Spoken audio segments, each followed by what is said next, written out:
गणेश है, ब्रह्मा विष्णु महेश है, ये हम नहीं कह रहे हैं, बल्कि आज से 19 साल पहले दिया गया नारा है।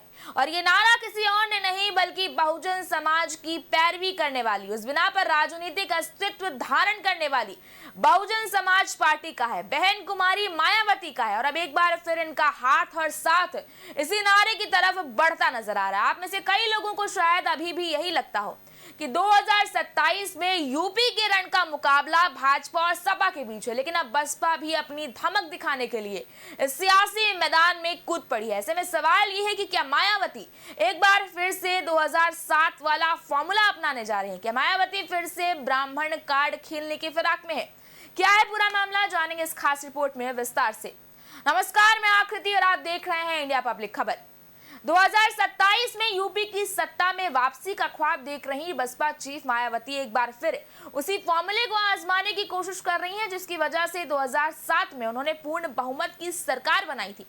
मायावती एक बार फिर दलित ब्राह्मण के सोशल इंजीनियरिंग को साधने की फिराक में, इसलिए उन्होंने पहला टिकट भी एक ब्राह्मण को ही दिया है।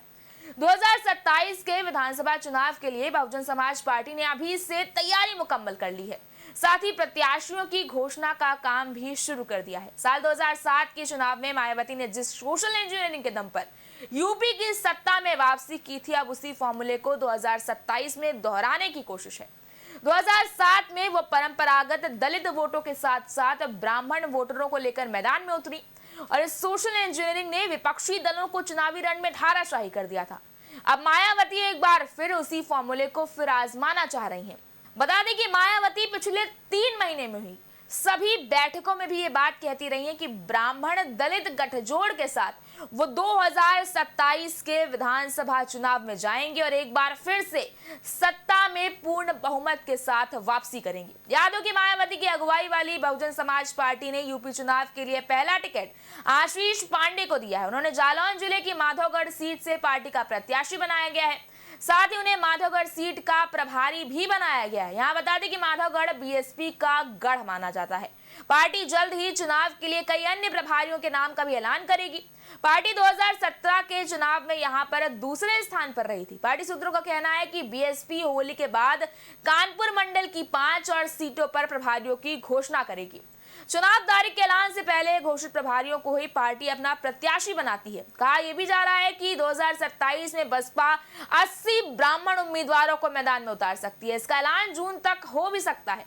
अब देखिए, जाहिर है कि मायावती लगातार ब्राह्मण मुद्दों पर मुखर होकर बोलती रही है। पिछले ही दिनों उन्होंने कहा था कि यहाँ सोचने की असल बात यह है कि उच्च जातियों खासकर ब्राह्मण बिरादरी को जितना आदर सम्मान पद और सुरक्षा सभी कुछ बीएसपी प्रमुख की ओर से पार्टी और सरकार के स्तर पर दिया गया, क्या उतना कोई दूसरी पार्टी अथवा सरकार उन्हें दे पाई है? देखा जाए तो यहाँ साफ तौर से मायावती का यह बयान ब्राह्मण समाज को जोड़ने वाला है। वहीं उधर पिछले दिनों अपने नाम को लेकर चर्चा में आई फिल्म घूसखोर पंडित में ब्राह्मण समाज के कथित अपमान को लेकर भी मायावती ने नाराजगी जताई और इसकी तीखी आलोचना की थी। साथ ही मांग भी की इस जाति सूचक फिल्म पर केंद्र सरकार की ओर से तुरंत बैन लगा देना चाहिए। इतना ही नहीं, मायावती ने अपने जन्मदिन के अवसर पर भी कहा था कि ब्राह्मणों का सम्मान नहीं हो रहा। हालांकि समाजवादी पार्टी इस पूरे मामले पर चुप है और 2027 का इंतजार करने की बात कह रही है। इसी कड़ी में सपा प्रवक्ता फखरुल हसन ने कहा कि सपा में हमेशा से सभी जातियों का सम्मान होता रहा है। बहरहाल बहुजन समाज पार्टी मौजूदा समय में करो या मरो, जी हाँ, डू और डाई की स्थिति में है।